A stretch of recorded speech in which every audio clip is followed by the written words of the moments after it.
गुरु भगवान के शुक्राने हैं। हमारे गुरु जी के पॉइंट्स हैं। ज्ञानी की इंद्रियां सहज वश हो जाती हैं, क्या मांगों को स्थिर न रही। ज्ञानी लोग इंद्रियों को वश नहीं करते, सहज हो जाती हैं, अपने आप हो जाती हैं, क्योंकि वो भगवान में लगे रहते हैं, वो सबके भले में लगे रहते हैं, अच्छाई में लगे रहते हैं। एक चीज़ यहाँ सोचने की है, हम मान लीजिए अच्छे काम में लगे हुए हैं, क्या हमारी इंद्रियां बुरे कामों में प्रवृत्त हो सकती हैं? आंखें खराब चीज़ देखेंगी। हम तो हर समय भलाई करने में, मान लीजिए उदाहरण है, एक प्याऊ है, मान लीजिए मैरिज रोड पर, रामघाट रोड पर, कहीं कल्पना कर लीजिए, एक प्याऊ है, एक आदमी जो है पानी पिला रहा है, उसका ध्यान पानी पिलाने में लगा हुआ है। कौन आया कौन गया, कौन अच्छा कौन बुरा, क्या मतलब, वो कहाँ जानता है, किसी को जानता ही नहीं है वो, किसी को तो पानी पिलाने में लगा हुआ है। हम अच्छा है बुरा है, अच्छा है बुरा है, ये करके देख रहे होते, कर्म बना रहे होते अपने। क्यों? क्योंकि हम लोगों को जानते हैं। वो किसी को जानता ही नहीं, वो तो अच्छा काम करने में लगा हुआ है। अगर हम भी वही निगाह बना लें, ऐसी निगाह बना दे, भगवान जी आपसे प्रार्थना है, ऐसी निगाह बना दे तुझे हर जगह में पाऊं, पल भर भी तू न बिसरे, आपको न भूलूं। तो अगर हम अच्छा काम करने में लगे हैं हर समय, हमारी इंद्रियां सहज वश हो जाएंगी। कुछ भी, कोई बुरा नहीं है भले मन के वास्ते। हम अगर अच्छे हैं तो सब अच्छा है। हमारी क्रिटिकल दृष्टि है, हमारी आंखों में, दृष्टि में तेरे दोष है दुनिया निहारता, दृष्टि में तेरे दोष है दुनिया निहारता। अगर हमारी दृष्टि में दोष है तो हम दुनिया को देखेंगे तो क्या दिखाई देगा? दोष दिखाई देंगे, खराब लोग दिखाई देंगे। समता का वचन डाल दे, बस हो गया भजन। समता में आ जाओ। सब तरह के लोग हैं दुनिया में। मैंने बताया ना, 10%, रिसर्च बताती है दुनिया में केवल 10% खराब लोग हैं, 90 लोग ठीक हैं। ठीक में सब तरह के आ जाते हैं, अच्छा बुरा मिला जुला सब तरह का, बहुत सारे बहुत अच्छे भी हैं। बस हमको चाहिए हम सावधान रहें, अवेयरनेस में रहें, हम किसी के बहकावे में ना आए, ये हमको चाहिए। हम किसी की बातों में ना आ जाए। दो के बीच में जब भी तीसरा आता है, गड़बड़ हो ही जाती है। बहुत पुराने ज़माने से आप देखते रहिएगा, जब भी दो के बीच में तीसरा आया, दो भाई बड़े प्रेम से रहते थे। मैं क्षमा चाहूँगा, मेरा भाव पे मत जाइएगा, केवल शब्दों पे जाइएगा। दो भाइयों के बीच में एक की शादी हुई, बीवी बीच में आई और दरार आ गई। मैं किसी के लिए कुछ नहीं कह रहा हूँ, मैं क्षमा चाहूँगा, ये देखा गया है, देखा गया। दो बिजनेसमैन प्रेम से काम कर रहे हैं, तीसरा एक आया, उसने भड़काना शुरू किया दोनों को, दोनों में दरार आ गई। कोई भी दो के बीच में जब तीसरा आता है, दो बहनों के बीच में कोई आ जाए, दो लोगों के बीच में कोई आ जाए, कोई भी तीसरा जब आता है तो गड़बड़ हो जाती है। तो हमको चाहिए हम सावधान रहें। तीसरा क्यों आया, बीच में क्यों आया तीसरा? सावधानी हटी, दुर्घटना घटी, किसी की बातों में आ गए। मेरा भाई है, मेरे भाई के जैसा दूसरा हो नहीं सकता कोई। दूसरा कितना भी बन के आए अच्छा, कितना भी बढ़िया, और हमारे भाई से जरा बनती नहीं है किसी कारण से। वो तीसरा जो आता है ना, अपनापन करके जब आता है, अपनापन जब लेके आता है, बस थोड़ी थोड़ी देर में कहते रहो, हे नाथ मैं आपको भूलूं नहीं। जब तुम किसी से राग, किसी से द्वेष करते हो तो भूल जाते हो, सब घट मेरा साइया सोनी सेज न कोई। किसी से राग करते, किसी से द्वेष करते, हम ये भूल जाते हैं सब में भगवान है। भगवान ने कहा सबके अंतःकरण में, सबके दिल में मैं अंतर्यामी रूप से निवास करता हूँ। सबके हृदय में भगवान निवास करते। तुलसी इस संसार में सबसे मिलिए धाय, प्रेम से मिलो, ना जाने किस रूप में नारायण मिल जाए, ना जाने किस रूप में भगवान आ जाए। गृहस्थ में शरीर रहे, पर यदि तुम्हारा निश्चय पक्का है तो कोई हर्ज नहीं। दादा भगवान अपने घर में सन्यासी की तरह रहते थे, न किसी से कोई कामना थी, न कोई पूछे, ये भाव। घर के जो बड़े होते हैं वही चाहते हैं छोटे हमें पूछें। एक बता रही थी कि हमारे घर में बड़े, सबसे बड़े वाले जो हमारे ताऊ जी थे, वो हर एक को डांटते थे। घर में 6 चाचा ताऊ थे, मतलब हमारे 6 चाचा ताऊ थे। सबसे बड़े ताऊ जी सारे हमारे चाचा ताऊओं को डांटते रहते थे। जब हम ज्ञान में आए, सत्संग में आए, तो हमें समझ में आया ये चाहते थे हमें पूछें। हमें समझ में नहीं आता था क्यों डांटते रहते हैं सारा टाइम। तब समझ में आया कि हमें पूछा जाए। घर के जो भी बड़े सत्संग सुन रहे हैं, कृपया ध्यान देंगे। अगर आप घर वालों से नाराज हैं तो उसके बैक में जाइएगा, पीछे जाइएगा, क्या बात है, क्या प्रॉब्लम है, क्या समस्या है। वो यही होगी कि हमें पूछते नहीं हैं लोग। तो क्यों ना हम ऐसा काम करें कि लोग हमें पूछें। क्यों ना हम ऐसा काम करें कि लोग हमें पूछें। केवल रौब से पूछा जाएगा, केवल अहंकार से पूछा जाएगा, केवल मैं हूँ, मैं तुम्हारे लिए करता हूँ, मैंने ये किया, मैंने वो किया, मैंने घर बनाया, मैंने फलाना किया, तब पूछेंगे तुम्हें लोग। सोच कर देखें, सोचता नहीं है आदमी। 1950 की घटना सुनाता हूँ आप। एक लेक्चर हो रहा था तो उसमें एक विचारक जो बोल रहे थे, उन्होंने कहा दुनिया में क्या कमी है आपको पता है? लोग एकदम सन्ने से रह गए। क्या अचानक इन्होंने पूछ लिया दुनिया में क्या कमी है आपको पता है? उन्होंने कहा मेन डोंट थिंक। लोग सोचते नहीं हैं। है ये क्या बात हुई? दिन भर आदमी सोचता रहता है, दिन भर आदमी सोचता रहता है। ये क्या कह रहे हैं लोग सोचते नहीं है? क्या मतलब? सोचता तो रहता है दिन भर आदमी, विचार नहीं करता है। क्या सही है, क्या गलत है, क्या चीज़ मेरे को सुखी कर देगी, क्या चीज़ मेरे को गड्ढे में डाल देगी, दूसरों की नज़रों में गिरा देगी। अहंकार करने से हम दूसरों की नज़रों में गिर जाते हैं और प्रेम करने से हम दूसरों की नज़रों में चढ़ते हैं। कुछ कंसेप्ट होता है, शायद कुछ लोग बता पाएंगे। प्रेम करोगे तो बच्चे बिगड़ जाएंगे। ये बात आपने सुनी है पूर्वजों से। मैं आपकी पुरानी बात कर रहा हूँ, नए लोगों से बात नहीं कर रहा। पुराने लोग अपने माइंड की फीडिंग बताएंगे। उन्होंने क्या सुना था अपने बड़ों से? बच्चों को ज़्यादा प्यार करो तो वो बिगड़ जाते हैं। सुना था? ये पुरानी फीडिंग थी और शायद ये फीडिंग आज भी है। आज के लोग मेरी बात को हाँ नहीं बोलेंगे, लेकिन उनके माइंड में कहीं पड़ा हुआ है कि बच्चों को ज़्यादा प्यार मत करो, बिगड़ जाएंगे।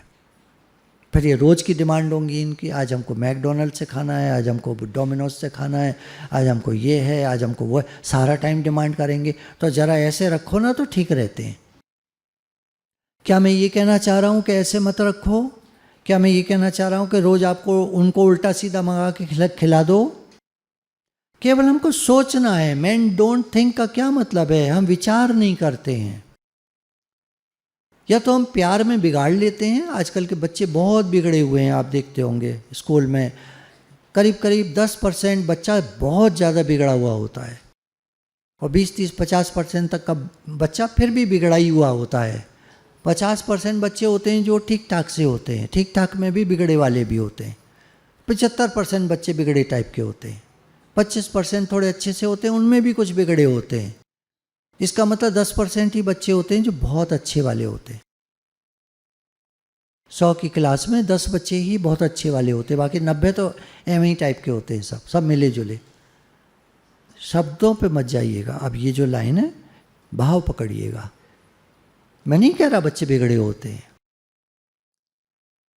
ट्रेनिंग ठीक से नहीं हो पाई। और ट्रेनिंग किसको चाहिए? पिछली बार भी बात चली थी, माता पिता को ट्रेनिंग चाहिए, बच्चों को नहीं।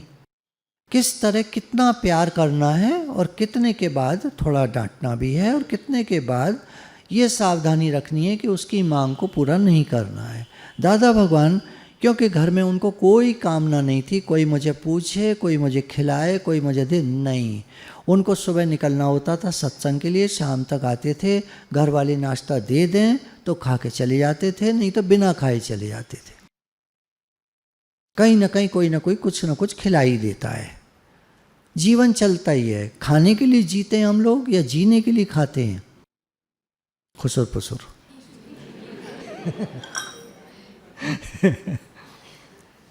भगवान की कृपा से आपको तो बहुत मिला है।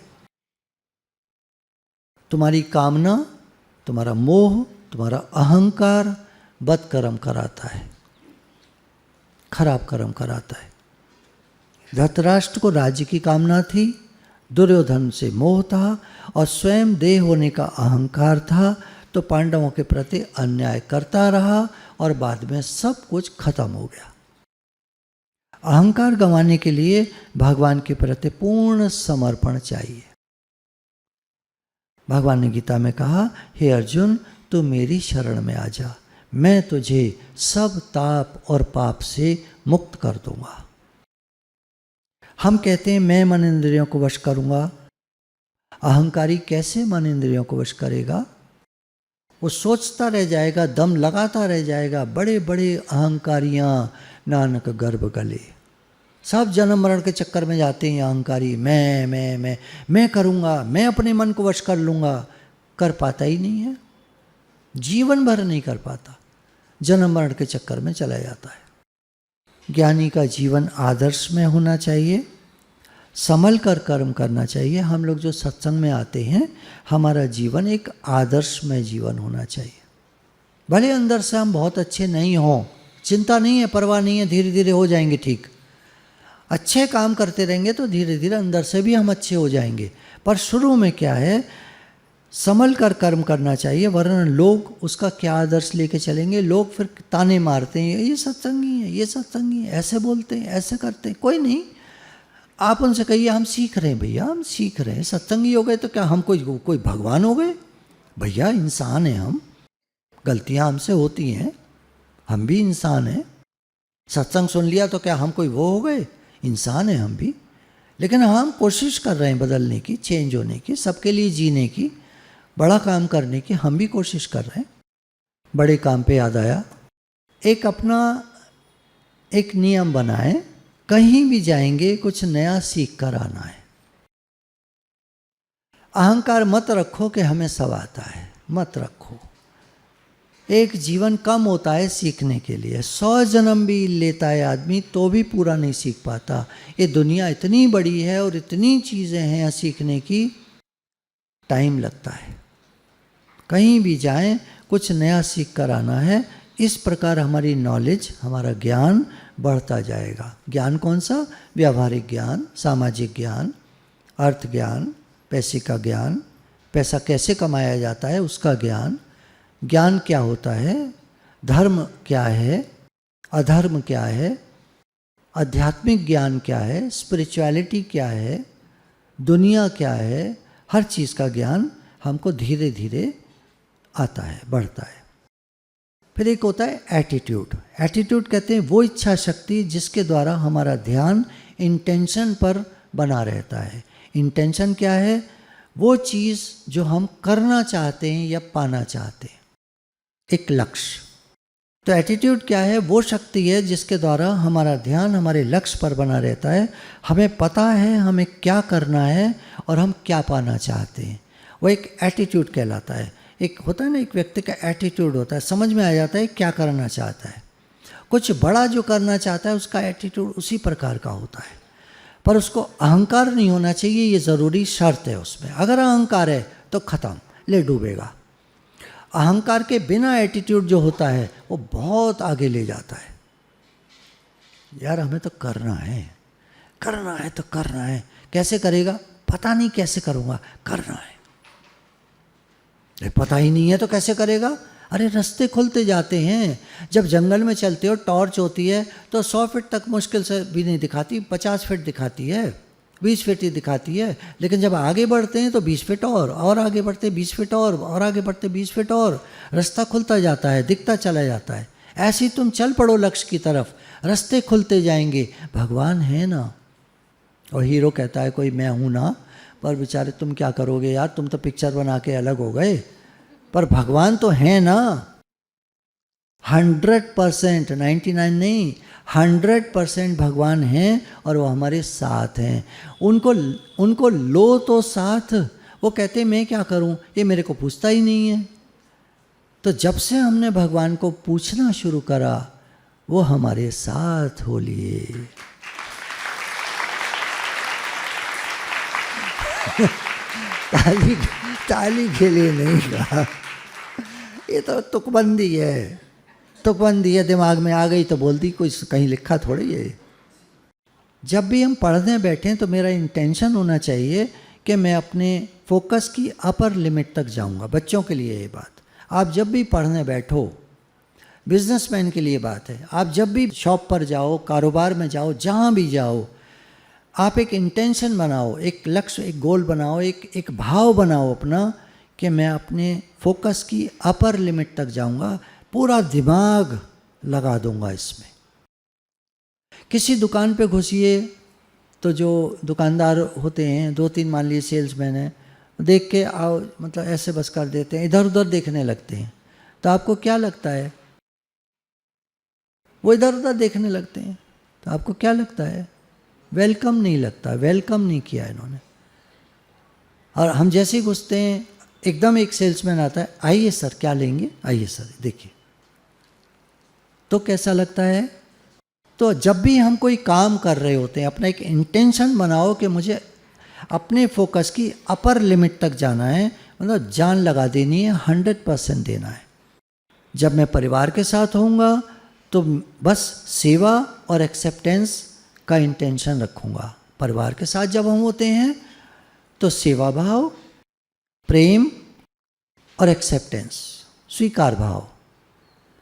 बच्चे हैं बोल जाते हैं, माँ बाप हैं बोल जाते हैं, भाई बहनें बोल जाते हैं, पति पत्नी है, हो जाती है बात, कहन सुनन हो जाती है, एक्सेप्टेंस, कोई नहीं, स्वीकार भाव, कोई बात नहीं, कोई बात नहीं। अंदर अपनी बोलिए कोई बात नहीं, बाहर से तो जो भी हो रहा है, अब बाहर तो हो जाता है कभी, है ना, खटपट हो जाती है आपस में, घर में जो लोग रहते हैं सभी में हो जाती है, कोई बात नहीं। अंदर में बोलो कोई बात नहीं, ये सीख जाइए।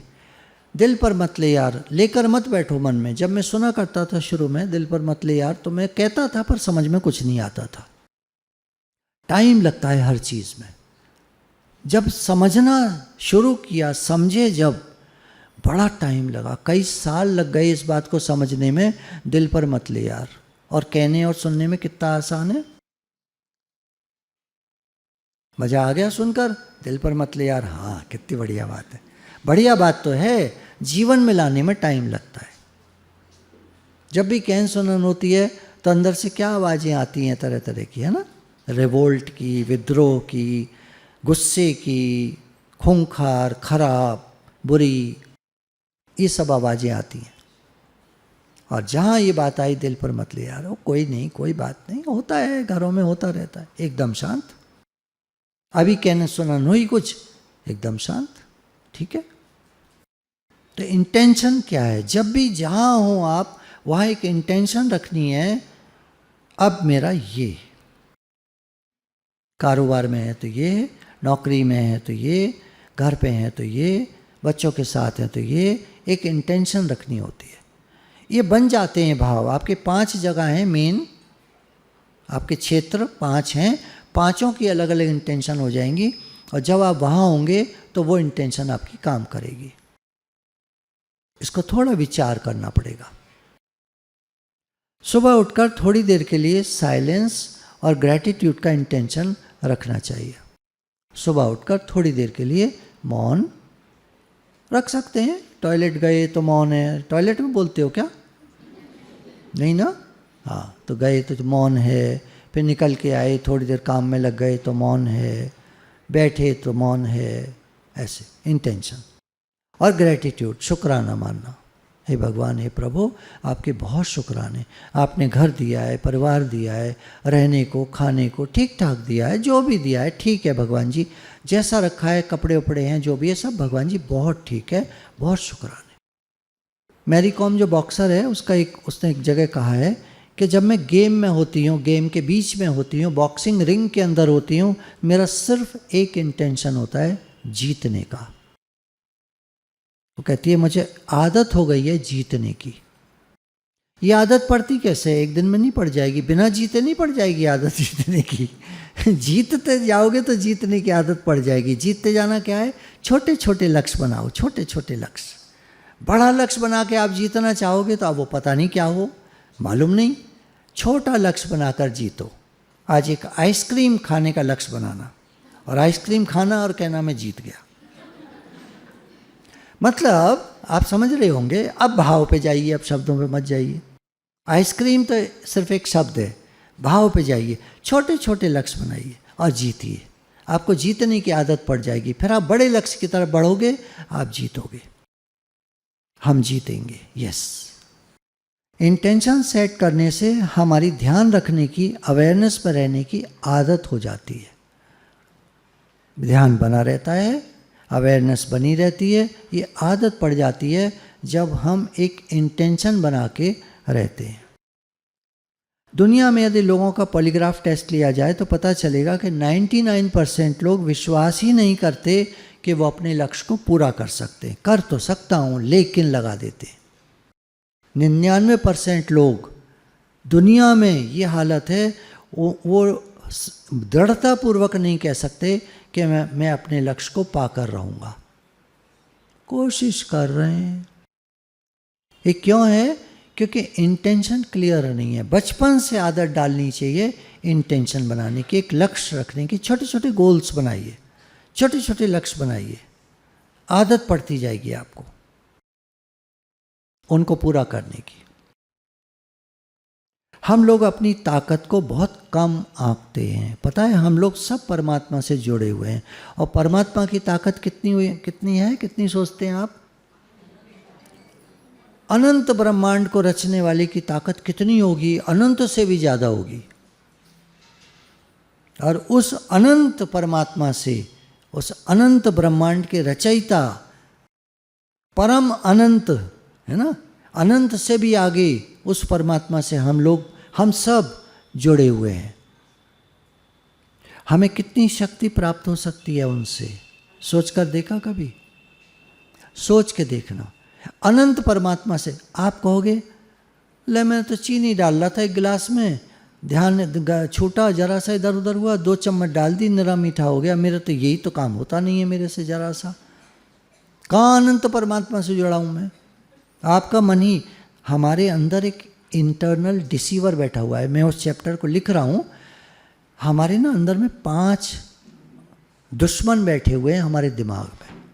5 दुश्मन हमारे दिमाग में बैठे, और उनको काबू कैसे किया जाए वो भी एक तरीका है। विचार करना पड़ता है, वो मैं सब आपके सामने रखूँगा। 5 कौन से डिसीवर्स हैं, 5 कौन से शत्रु हैं हमारे दिमाग में, उन 5 को कैसे काबू पाना है आपके सामने बात रख दूंगा, फिर आप उसमें दम लगाइएगा। महानतम अगर ऊंचाइयों तक जाना है तो डिस्ट्रैक्शंस को अवॉइड करना पड़ेगा। जो लोग ना कहते हैं, अवॉइड नेसेयर्स, जो कहते हैं तुम नहीं कर सकते, कान बंद कर लीजिए, आगे बढ़ जाइए। बहुत सारे लोग दुनिया में आपको ऐसे मिलेंगे जो कहेंगे तुम नहीं कर सकते, तुम्हारे यहाँ तो बिजनेस कभी हुआ ही नहीं, तुम्हारे यहाँ तो नौकरी करते हैं लोग, नौकरी बढ़िया वाली, तुम्हारे यहाँ तो ऐसी नौकरी करते थे, क्लर्क थे तुम्हारे यहाँ के लोग, तो मालिक बनने की सोच रहा है क्या? ज़्यादा बनता है क्या? बड़ा खराब बोलने वाली मिलेंगे दुनिया में। नहीं सुनना है। सबसे बड़ा रोग, क्या कहेंगे लोग। हम लोग अपनी ताकत को बहुत कम आंकते हैं। मेंटर हमें मिलते हैं जीवन में, गुरु हमको मिलते हैं जीवन में, सही दिशा दिखाते हैं। हम भगवान के बच्चे हैं, हम अवश्य सफल होंगे, हम होंगे कामयाब एक दिन। पूरा है विश्वास, मन में है विश्वास, हम होंगे कामयाब। और आप सभी माताजियों से निवेदन है, आप एक बात का ध्यान रखना।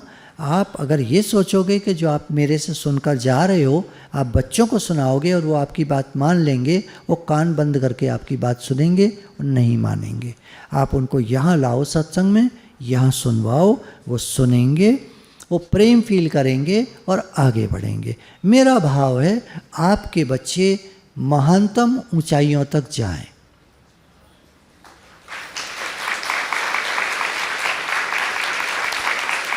मेरा भाव बिल्कुल नहीं है कि वो सत्संग में लगे, नहीं, सत्संग से जुड़े, सत्संग से जुड़ें और जो उनको करना है करें।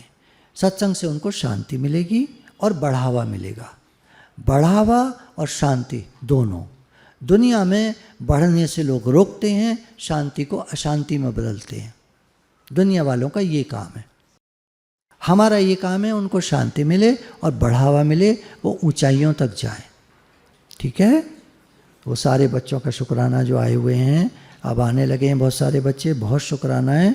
मैं आप सबका स्पिरिचुअल फ्रेंड हूँ, मित्र हूँ आपका, और मैं आपको बहुत राइज करते हुए देखना चाहता हूँ। खूब तरक्की करो आप जीवन में, खूब ऊंचाइयों तक जाओ, ये मेरा भाव है। मुझे किसी को नहीं अटकाना, मुझे किसी को नहीं पकड़ना, मुझे किसी को सत्संग में नहीं लगाना। मेरे पास 4-6 लोग हैं जो सत्संग में लगे हुए हैं, बस मुझे और कुछ नहीं चाहिए, मुझे और कोई नहीं चाहिए, क्योंकि इतना दिमाग मेरे पास नहीं है कि मैं सिखाऊं, एक एक चीज़ सिखाऊं, है ना। तो आप निश्चिंत रहो, मैं आपको किसी को नहीं फंसा रहा, किसी को नहीं लगा रहा, कहीं कुछ नहीं कर रहा। आपको बढ़ावा देने का काम है मेरा, आपको बढ़ाने का काम है, ठीक है। गुरु भगवान के प्रेम के अनंत अनंत शुक्राने हैं।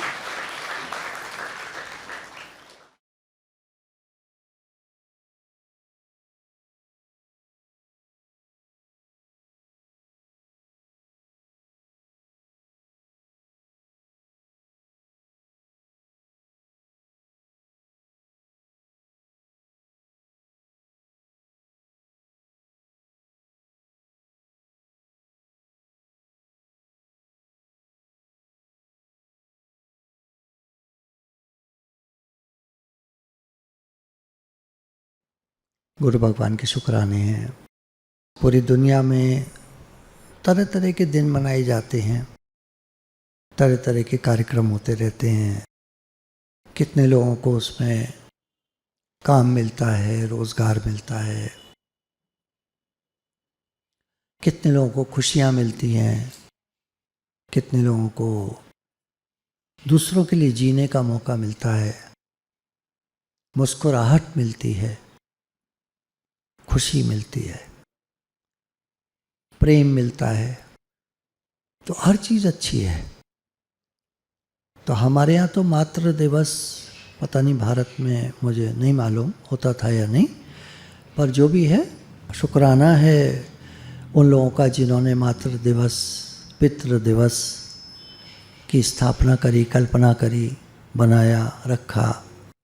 आज मातृ दिवस है। आप सभी माताओं को बहुत बहुत शुभकामनाएं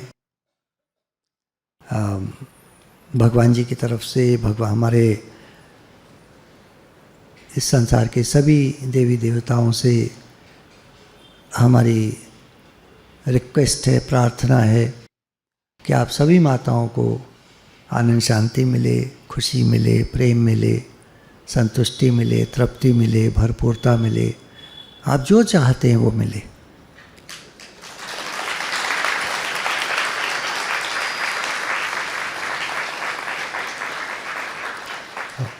हमारे गुरु जी से, हमारे बड़े गुरु जी दादा भगवान, उनसे भी प्रार्थना है, उनका सत्संग माताओं के लिए ही विशेष था। उस समय बहुत दुख था माताओं के जीवन में। पार्टीशन के समय की बात है, भारत बहुत कठिनाइयों के दौर से गुजर रहा था। दादा भगवान ने ये सत्संग उपलब्ध कराकर अनेक माताओं को बहुत शांति प्रदान करी, खुशी प्रदान करी।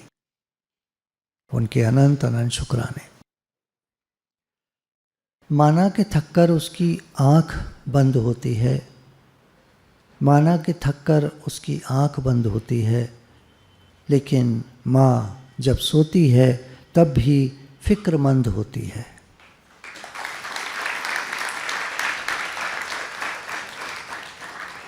माँ जब भी सो भी रही होती है फिर भी अपने बच्चे की उसको फिक्र रहती है। बच्चा ज़रा सा कूं करता है रात को और माँ उठ जाती है। माँ का कितना प्रेम होता है अपने बच्चे से। और हम सब की माँ भगवान है, उनका बहुत प्रेम है हमसे। कैसे पता? शास्त्रों में लिखा है, हमारे गुरु ने बताया है, और समय समय पर हमने भी अनुभव किया है। भले कम किया है पर किया है, कभी न कभी किया है। उनका हमसे प्रेम है, इसका अनुभव हमने कभी न कभी, सत्संग में हम नहीं आए थे तो जीवन जो था बिना सत्संग के, उसमें भी हमने कभी ना कभी अनुभव किया था। अब वो बात अलग है कि हमने ध्यान नहीं दिया और भूल गए, लेकिन सत्संग में आने के बाद तो उनकी कृपा का अनुभव बहुत किया है। घटना इस प्रकार है, रात हो चुकी थी, मार्केट बंद होता जा रहा था, एक एक करके दुकानों के शटर डाउन हो रहे थे। एक लड़का कुछ ढूंढ रहा था, इधर उधर देख रहा था और भागता जा रहा था। अचानक एक दुकान की बत्तियां बंद होने को थी, मालिक स्विच ऑफ कर रहा था, एक दो कर चुका था। वो लड़का तेजी से अंदर घुसता है हाँफता हुआ, सारे एक मिनट एक मिनट एक मिनट। तो कहे हाँ हाँ हाँ बताओ, बत्ती खोल देता है। जूते चप्पल की दुकान थी। लड़का आता है, कहता है मुझे एक चप्पल चाहिए। दुकानदार कहते हैं हाँ बताओ किसके लिए चाहिए? वह अब मेरी माँ के लिए चाहिए। हाँ हाँ हाँ बताओ कौन सा नंबर चाहिए? देखो ये लेडीज चप्पल लगी हैं, देखो इनमें कौन सा नंबर चाहिए। तो लड़का देखता है, नंबर नहीं बता पा रहा होता है, देखता है, देख करके कहता है कि इस तरह की ये अच्छी लग रही है, कितने की है? दुकानदार कहता है 800 रुपये की है, पर नंबर तो बताओ। लड़का अपनी बैग में से एक कागज़ खोलता है, कुछ पुराना सा कागज़ है, मुड़ा तोड़ा सा, तो देता है दुकानदार को। ये पैर के मेरी माँ का आउटलाइन थोड़ा सा इसमें हल्का सा बना है, मैं बना नहीं पाया था ठीक से, अंदाज से ही बनाया है, आप इसके हिसाब से चप्पल निकाल दो। तो दुकानदार कहता है कैसा नाप है, तुम अपनी माँ को ले आओ ना। लड़का कहता है मैं गांव का रहने वाला हूँ, नौकरी के लिए यहाँ आया था, पहली तनख्वाह मुझे मिली है, आज 1 महीना हुआ है, और अब मैं 1 दिन के लिए छुट्टी मिली है, रात की बस से घर जाऊँगा, कल माँ के पास रहकर कल रात को ही वापस चलकर यहाँ आ जाऊँगा। तो मेरे पास नाप नहीं है, अंदाज से मैंने बनाया है।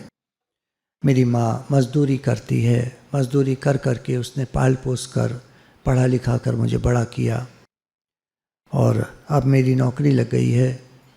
माँ कभी काम करते हुए कभी झाड़ियों में भी काम करती थी, उसके पैर में कांटे चुभ जाते थे, वो चप्पल नहीं पहन पाई कभी। तो आज मुझे पहली तनख्वाह मिली है, मैंने सोचा माँ के लिए क्या लेकर जाऊँ। मुझे माँ के नंगे पैर याद आए और मैंने ये पर्चा बनाया। अब उनके लिए एक चप्पल ले जाने का मन है। लड़के की बात सुनकर दुकानदार भी भावुक हो गया। उसने चप्पल निकाली, पैक करी। लड़के ने दुकानदार को 800 रुपये दिए। दुकानदार को लगा पता नहीं कितनी सैलरी मिलती होगी इसको। पूछा कितनी नौकरी में कितने पैसे मिलते हैं? लड़के ने कहा 8,000 मिले थे, लेकिन पीछे जो खर्चा रहा मेरा यहाँ रहने का, मैंने नई जगह आया हूँ, नई जगह है सब कुछ, तो 5,000 रुपये खर्च हो गए, 3,000 बचे। दुकानदार कहता है 800 रुपये की चप्पल महंगी तो नहीं है? लड़का कहता है माँ के लिए कुछ भी महंगा नहीं।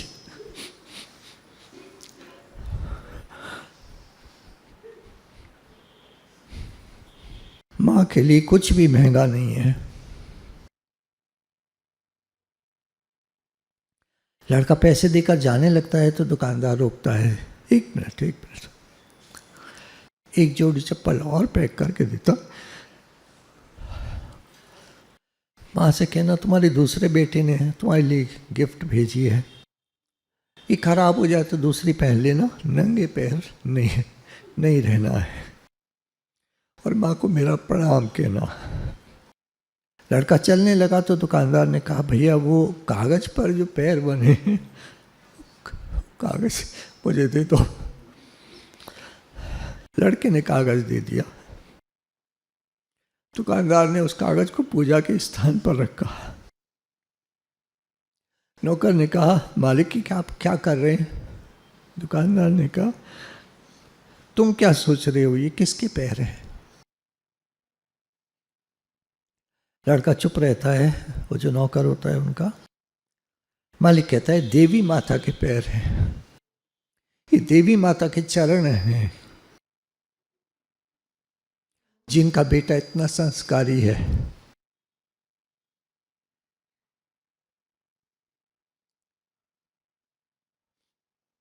हम न सोचें हमें क्या मिला है, हम ये देखें किया क्या है अर्पण, हमने क्या दिया है,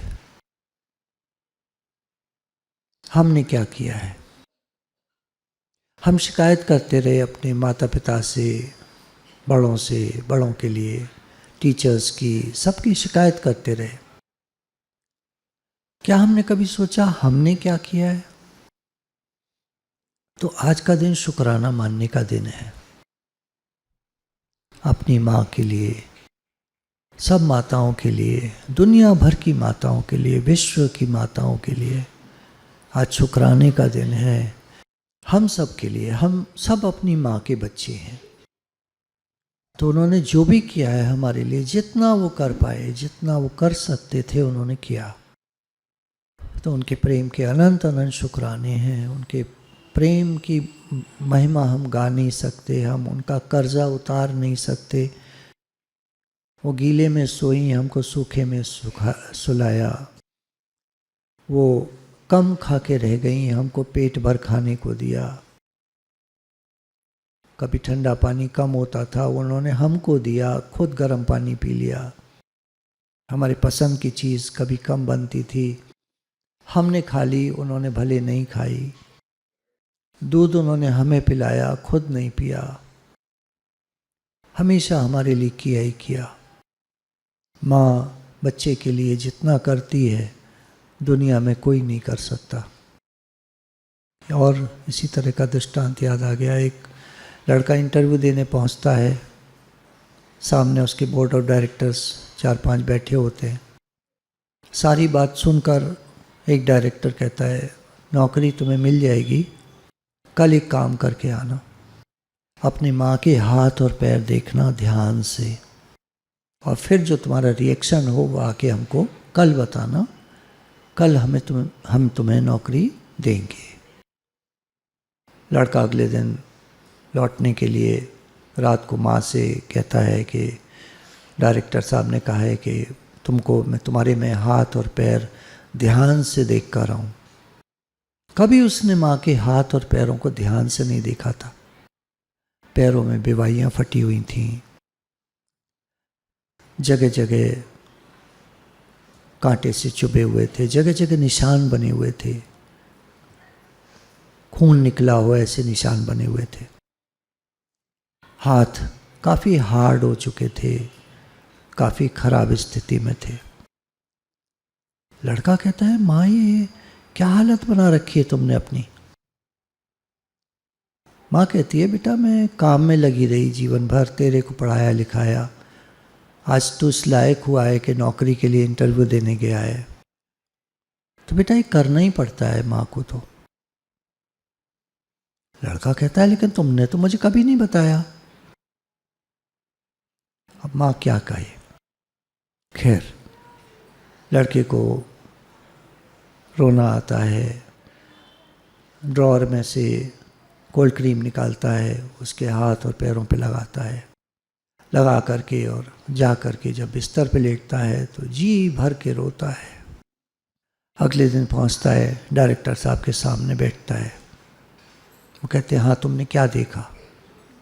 बोले, सर आपको कैसे पता कि मेरे माँ के हाथ और पैरों की स्थिति क्या होगी? उन्होंने कहा, हमने इंटरव्यू के दौरान तुमसे जो प्रश्न पूछते रहे, तुम तो उत्तर देते रहे, लेकिन हमारी निगाह कहीं और थी। हम प्रश्न पूछ रहे थे, तुम जवाब दे रहे थे, लेकिन तुम्हें नहीं पता तुम क्या क्या बोल गए सच्चाई में, और हम समझ गए तुम्हारी कहानी। इसलिए हमने तुमसे कहा कि जा करके अपनी माँ के हाथ और पैर देखना। और अब तुम्हें समझ में आया। कहता है, सर आप मुझे नौकरी दें न दें कोई फ़र्क नहीं पड़ता, लेकिन अब मैं माँ की सेवा ज़रूर करूँगा। डायरेक्टर कहते हैं, नौकरी तो तुम्हारी पक्की है, तुम्हारा लेटर हमने टाइप करवा के रख लिया था, क्योंकि हमें पता था, बातों बातों में तुम्हारे फेस एक्सप्रेशंस को हम देख रहे थे, सब चीज़ देख रहे थे। हम नौकरी तुम्हारी डिग्री के आधार पर नहीं देते हैं। हम जो यहाँ रखते हैं नए लोगों को, हम उनकी डिग्री के आधार से नौकरी नहीं देते हैं।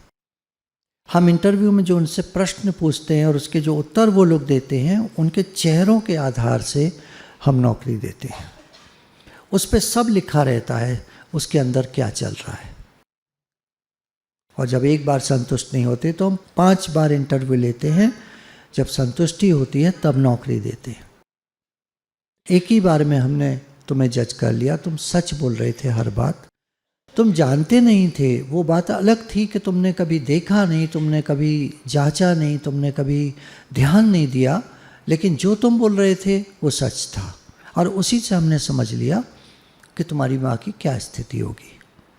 पिता तुम्हारे हैं नहीं, अकेली माँ है जो कमा कमा के तुमको पाल पोस के बड़ा किया और पढ़ाया लिखाया और सब किया तुम्हारे लिए। अब तुम यहाँ नौकरी करो, माँ को अपने पास रखना हमेशा और उसकी सेवा करना। अब उसकी नौकरी वोकरी सब छोड़ा दो, घर पर रहे, सेवा करे घर की और तुम उसकी सेवा करो, बस। आज तक जो भी गलतियाँ हमसे हुई हैं उसके लिए हम भगवान से सॉरी बोलें। अनजाने में बहुत सी गलतियां हो जाती हैं, वो गलतियों का फिर फल जब निकलता है तो फल तो फिर वही है कि दुख रूपी होता है। तो भगवान से हम सॉरी बोलें, प्लीज़ फॉरगिव मी, भगवान जी कृपया मुझे क्षमा करें, मेरा आपसे बहुत प्रेम है भगवान जी, मेरा सबसे प्रेम है, सबका भला हो, सबका भला हो, सबका भला हो। और शुक्राना, थैंक यू भगवान जी, आपका बहुत शुक्राना। आज दिन तक हमें आपने बहुत कुछ दिया है, दे रहे हैं, देते रहेंगे, आपके अनंत अनंत शुक्राने। तो हमारी गलतियों के लिए और सबकी गलतियों के लिए आई एम सॉरी, मैं क्षमा चाहता हूँ सबकी गलतियों के लिए। प्लीज़ फॉरगिव मी, भगवान जी मुझे क्षमा कीजिएगा, सबकी गलतियों के लिए मुझे क्षमा कीजिए, मेरा आपसे बहुत प्रेम है, सबका भला हो, सबका भला हो, सबका भला हो। आपके अनंत अनंत शुक्राने, आपने आज दिन तक बहुत कुछ दिया, दे रहे हैं, देते रहेंगे, आपके अनंत अनंत शुक्राने।